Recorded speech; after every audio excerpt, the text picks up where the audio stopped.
Thanks, guys. In case you didn't know, the 87th Oscars were shown Sunday night, and after 3.5 hours, everyone let out a collective, meh, it was alright overall, though there were some moments that stuck out to me. With that said, here are my top 5 surprising Oscar moments. Number 5.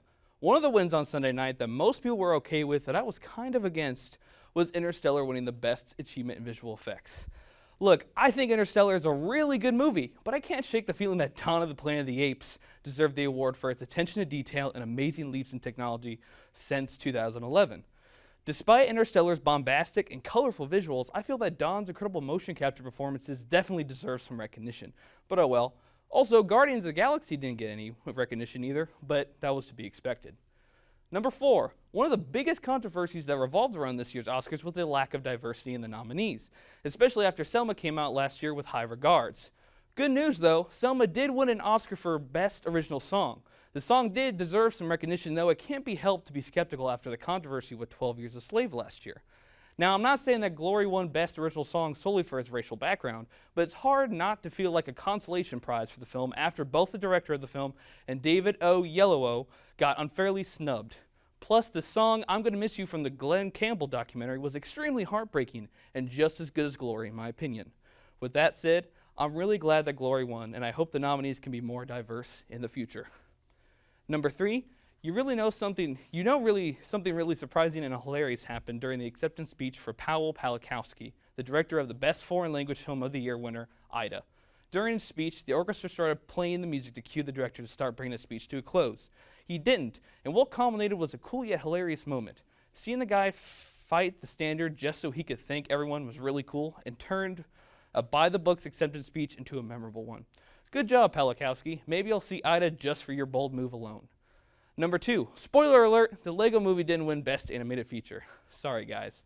But in all seriousness, it does suck that the Lego Movie only got one nomination. It was technically for a parody of pop songs, though we did get some hilarious moments from the live performance. In terms of Best Animated Feature, however, what is really surprising is that the Best Animated Feature went to Big Hero 6 instead of the obvious choice of How to Train Your Dragon 2. Big Hero 6 is a really good movie, but it has nothing compared to the quality and beauty that Dragon 2 has. After the rocky start the film had at the box office and DreamWorks planning to lay off hundreds of workers because of it, I felt that Dragon 2 winning Best Animated Feature would be a win the studio deserved, but sadly no. Dragon 2 is fantastic, and Big Hero 6's win feels more like the Oscars' Disney prejudice rather than a genuine win.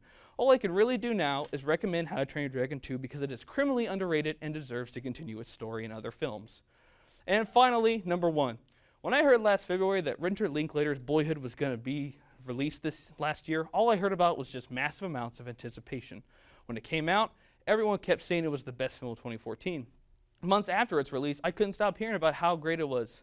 When the Golden Globes came and went, I was certain that Boyhood was going to clean house, and my favorite film of 2014, Birdman, wasn't going to get much recognition at the Oscars. Boy, am I so glad to be wrong. What really happened at the Oscars was the other way around. Birdman cleaned house with several categories, including Best Picture, while Boyhood only won Best Supporting Actress. I wish Michael Keaton would have won Best Lead Actor too, but Eddie Redmayne, from what I've heard, did an incredible job in The Theory of Everything, so it was a well-deserved win on his part. Even though I think Boyhood is a great film on its own, I'm so glad that my favorite film of 2014 got some love. That's it for my top 5. I'm Logan Sowash. Back to you guys.